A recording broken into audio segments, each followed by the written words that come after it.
Well, hello, everybody. I'm Tim. I'm Wayne. And today we are going to talk about Ameritrash versus Euro. Yes. Right. Just to be clear, Wayne is more of the board game geek. You know, he's the one into the terms and all that kind of stuff. Even though I own a board game cafe, right, play games for a living, it is my life. I'm really not quite sure what the really in-depth definition of those terms are. However, I do generally know that I'm more of a Euro gamer than an Ameritrash gamer, and you've pointed that out to me several times, Wayne. It's definitely true. Yeah, absolutely. Yeah, so why don't you give us a little overview of what we're going to discuss today? Sure. One thing I do want to start off by saying before we get into this is that everything that I'm about to say is very broad generalizations. There are people out there that completely disagree with a lot of what I'm going to talk about. They think that it's antiquated. I'm not even necessarily saying that I agree with everything. I'm just kind of going over the broad strokes so that if you're curious or if you are a new gamer and you just kind of want to be in the know at least a little bit about what people are probably talking about when they talk Ameritrash versus Euro, that's what this is going to be, okay? First thing I want to hit is it's not a geography thing. Ameritrash games are not necessarily made in America, and Euro games are not necessarily made in Europe. It is a style, a play style, a feel of the game. Ameritrash games have a couple of different names. You might hear just thematic. Some people will tell you that Ameritrash is actually an offensive name. Others would say you're insane. It's embraced. There's nothing offensive about it. So there's a couple of different names you might hear. Same thing for Euro. Strategic might be a game. If you've been around a while, you might call them German games. But they're definitely style and not geographical. And some people can sum it up very, very distinctly. In an Ameritrash game, you are trying to destroy your enemies. And in a Euro game, you're trying to create or build up your own little world, board, town, whatever the game might be. Okay, so I can definitely see why I would like more of the Euro games in that aspect then, because if you take games like, say, Agricola, you start with basically nothing, right? You have two family members, and you got to add family members, build your farm, you're growing from there. So that would be a perfect example of like a really strict definition in the box Euro game, right? Classic example is Agricola, absolutely. Okay, because you are creating. And again, there's a lot of other, so I get that. So now, what about destroying? Give me a couple of examples of like destroying for America. Sure. A lot of the Fantasy Flight games from its heyday would be good examples there. Rune Wars, Star Wars Rebellion. These would be two examples off the top of my head of Ameritrash games. There's a lot of direct conflict in an Ameritrash game. I might build up an army and try to go kill your army. It's direct. Where all of the conflict, and not all, but a lot of the conflict in the Euro game is not really that kind of fighty, but more like a battle over resources, or in the Agricola example, you took my wood. That's like as conflicty as it gets. Okay, but when you're talking direct conflict and indirect conflict, that would also be, and again, I'll just use Agricola kind of as an example because that's like a really strict sort of Euro game, I know. But sure, you are doing your own thing on your solitaire board, and it's almost as if no other players exist. You have no interaction with other players other than competing for resources in the communal board. But other than that, you're playing sort of a solitaire game, right?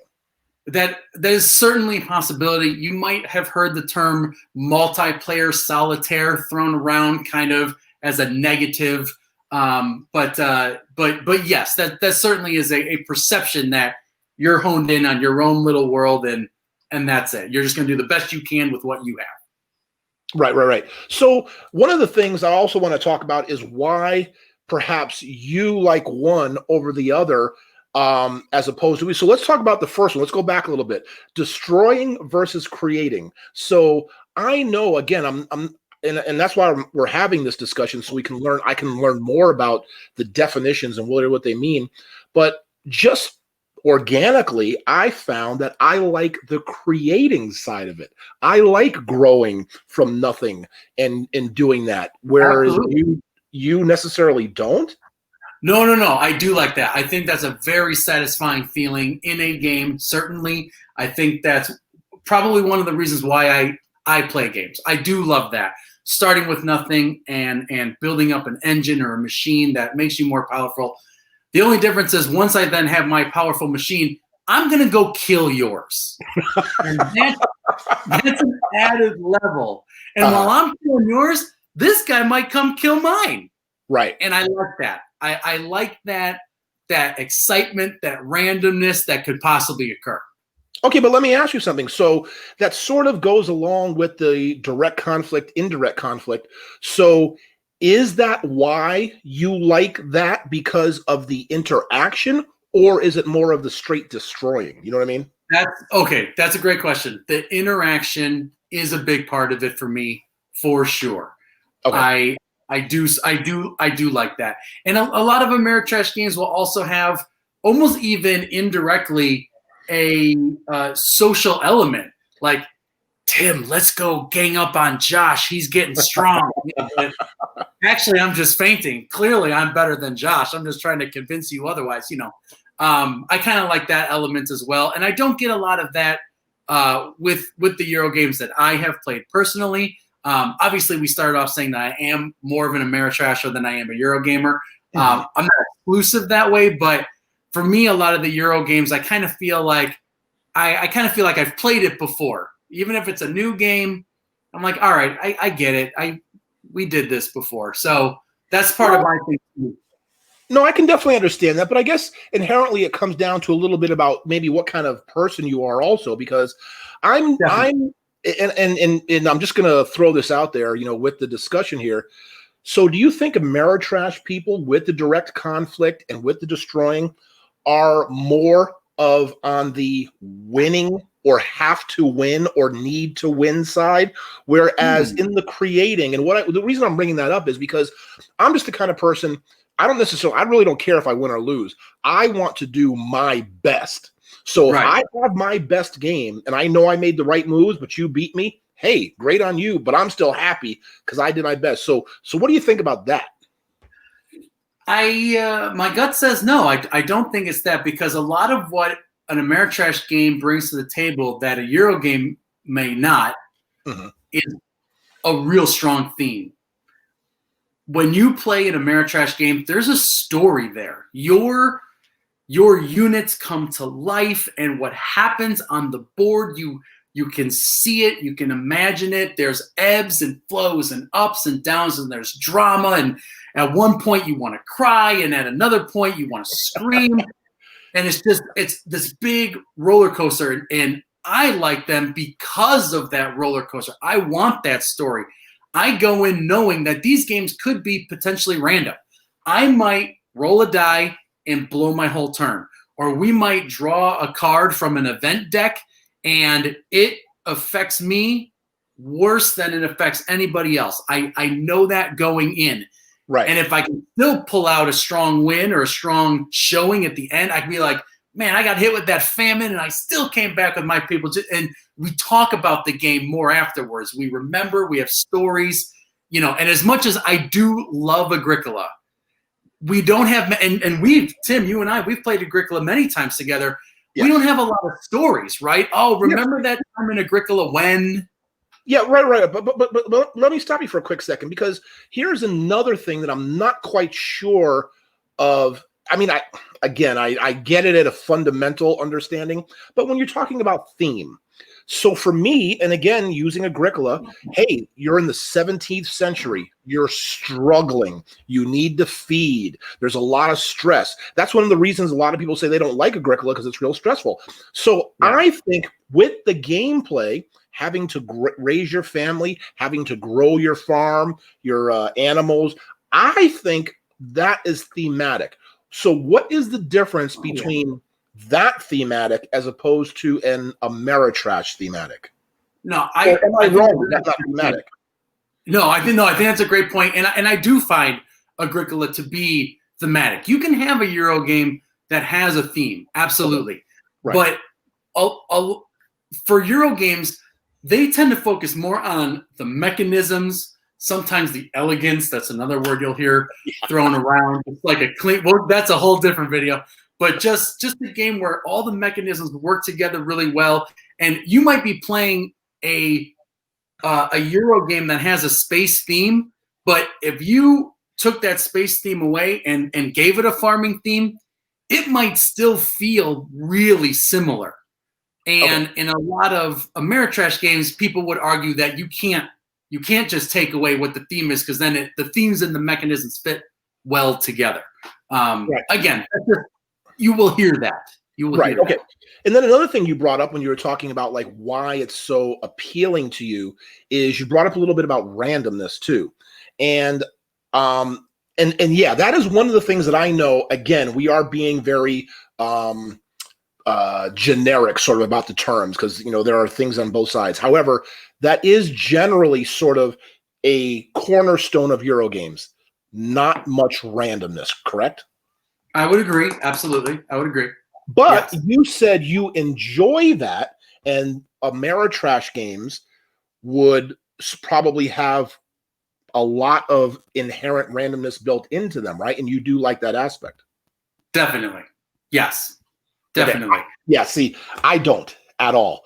And that's fair. Completely fair. Yes. Although my very first Euro game, which there is a lot of people, would be Catan, right? And Catan is a Euro game, but that is all about randomness.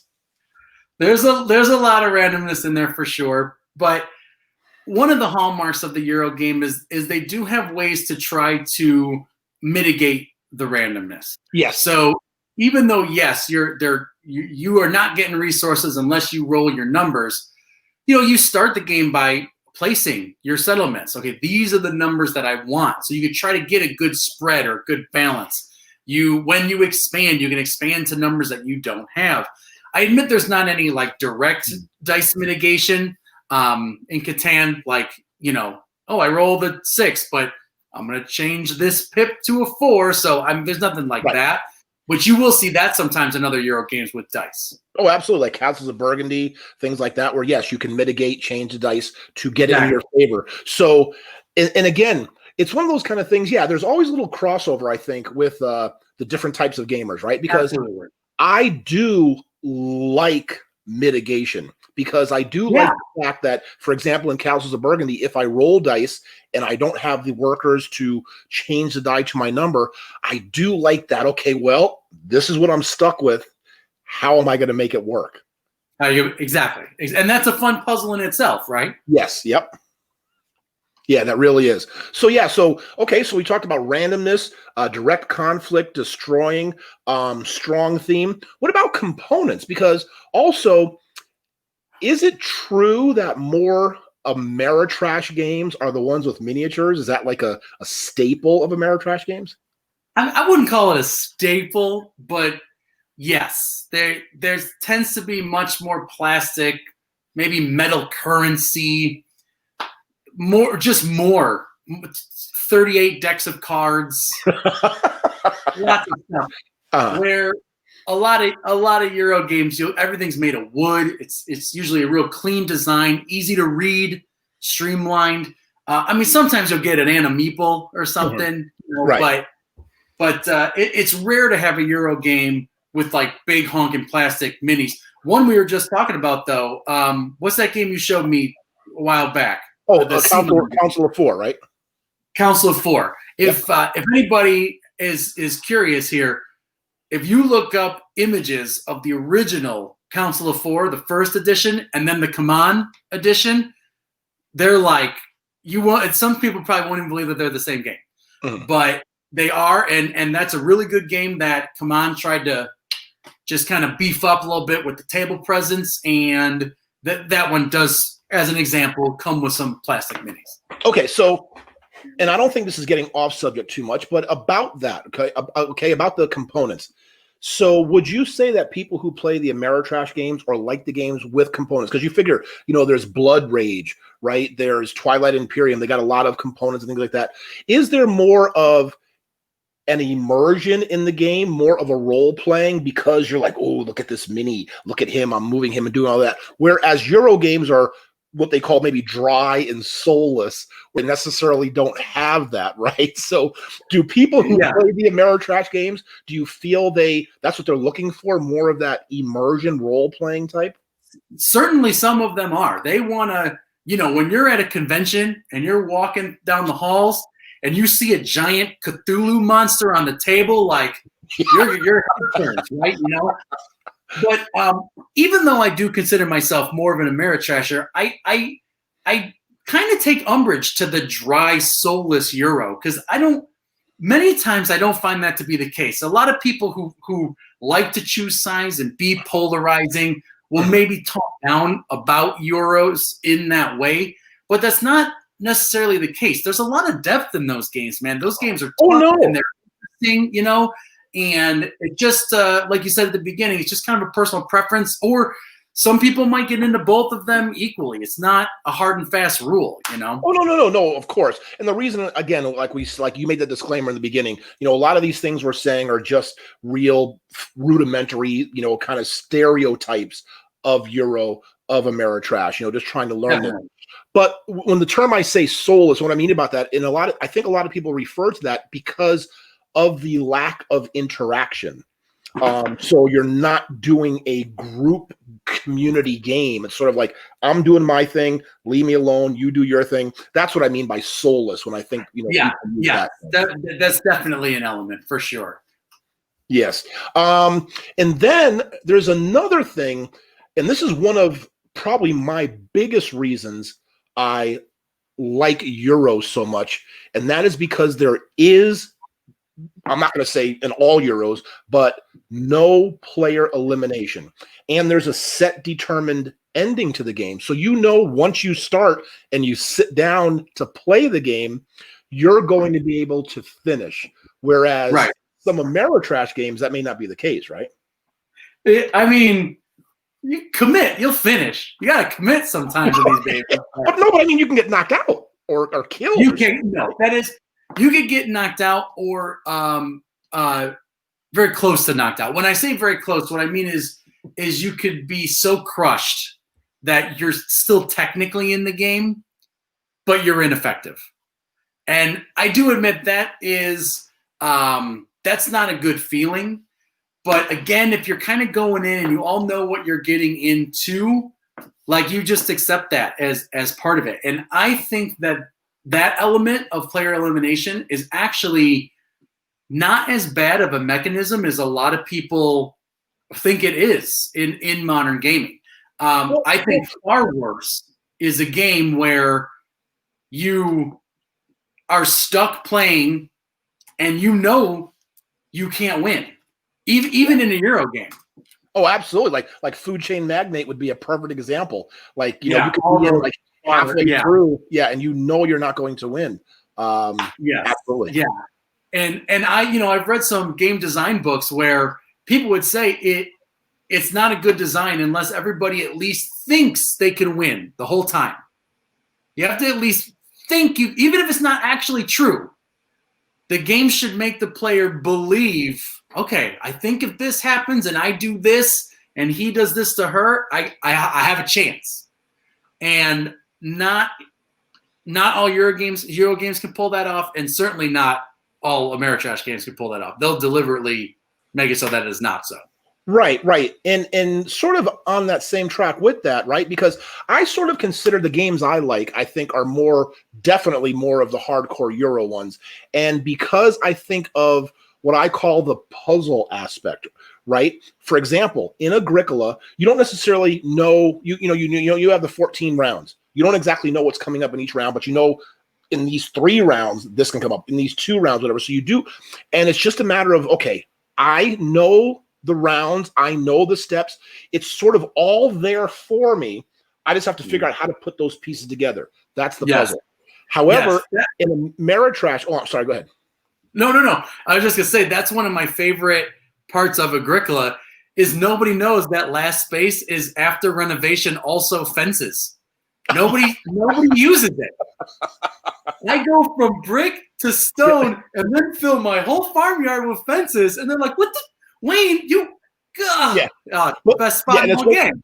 Yeah, it's one of those kind of things, though. If you want that card, that very last one in round 14, you have to take first player starting from like round 11. You have to keep making sure you get it, so you know you get that card in round 14. Yes. Oh yeah, absolutely. But with that, so the Ameritrash people would probably like spontaneity or the unknown, right? I guess. Yeah. Yes, that's fair to say that the things that might draw people to an Ameritrash game would push them away from Agricola. Like, okay, the game ends the same way every game. I always know renovation and fences is last. Okay, well, I'm going to plan for renovation and fences then. And that could steer people away for sure. They would like a little bit more, for lack of a better word, chaos. Right. Okay, so then with everything we've talked about, do me a favor. Give me, like, say, 3 examples of, like, 100% stereotypical kind of, if you're going to put them in that box, Ameritrash games. Sure. Okay. We did a video before on Battlestar Galactica. Galactica, Ameritrash. Twilight Imperium, any edition. I don't care. Pick your favorite. That's an Ameritrash. That's an 8-hour build up my spaceships, and I'm gonna go try to kill you with my spaceships. There you go. Dune. The game Dune. There's a reprint coming soon. Dune would be another one. I would say those are 3. And I mentioned a couple other ones throughout the videos. If anybody else has some great Ameritrashes, put them in the comments. But that's 3. Right. Okay. And how about like stereotypical? If you were going to put them in that box of Euro games, give me 3 examples of those. Well, our Catan and our Agricola, those are 2 big ones. Puerto Rico, which does not get much love anymore, which is a game I know you love. I love Puerto Rico. Yes. Who talks about you own a board game cafe? Who's talking about Puerto Rico anymore, Tim? I know, it's so sad too, because Puerto Rico is such. Remember, I made that foam core little thing. Puerto Rico. That was very Ameritrash, by the way, to make that thing. Was it? Yeah. That was awesome. But Puerto Rico is it's such a good game. I mean, there's a lot of games that you forget, right? Because the industry is changing so much and they're coming out with so many good games. That's the thing about it. Yeah, a lot of good games. Yeah. A lot of those classic good games too. But there's some quality as well. So you're absolutely right. They get put aside. Now, with that being said, Ameritrash versus Euro, there are games that would be hybrids that have a little bit of both, right? So give me a couple examples of those. There's definitely some hybrid games. You actually accidentally mentioned one. I would consider Blood Rage to be a hybrid, personally, with the drafting element, and there's an area control element, and the minis. That's very Ameritrash. But I think Blood Rage, Scythe fits the mold really well, where a lot of like the threat of conflict is more. More used than actual conflict in the game. Correct. That's true. Big fat 2nd edition Eclipse coming out. That huge thing. That one would count. Kemet, Inish, all those. That's series of games. Cyclades. Those would probably be considered hybrids by a lot of people. Take components of both from both worlds. Okay. And again, like folks, I just want, the disclaimer that Wayne made in the beginning about how we're just going about, or actually more of Wayne, about the generic terms of Eurotrash, of Ameritrash and a Euro, because there are a lot of crossovers, a lot of things have changed, as you said, because these definitions go way back. And the industry itself is changing. So there is a lot of graying between the terms nowadays. And, frankly, I don't even think the terms are really that important, really. Like, no. Tim, you own a board game cafe, and you're the ones asking the questions in this video. Not even you're completely sure. It's so you don't really need these labels. And you know what, Wayne? That's a good point. And you're exactly right. Because these videos, again, are a little bit for the people who do watch Board Game Geek, who are really invested in board games, who are the real dorks, nerds, geeks like we are, but they're also for people who want to get into the game because they're going to see these terms and they're going to want to know what that means. And it may just help guide them towards what they like, because I just know, again, with the general concept that I'm a Euro gamer. Yes. And those are the ones I prefer to play. I would agree. And I'm generally more of an Ameritrasher myself, and that's generally where I lead as well. But both of us have kind of gone both ways and into other categories. So, I mean, you guys that are watching, please feel free to leave comments about, what things do you agree or disagree with in this list? What are your favorite Euros? What are your favorite Ameritrash? Favorite hybrids? Feel free to argue with any of these, but because it's a very nebulous topic. That is true. That is true. And Wayne, that's a perfect way to go ahead and start wrapping it up, because you're absolutely right.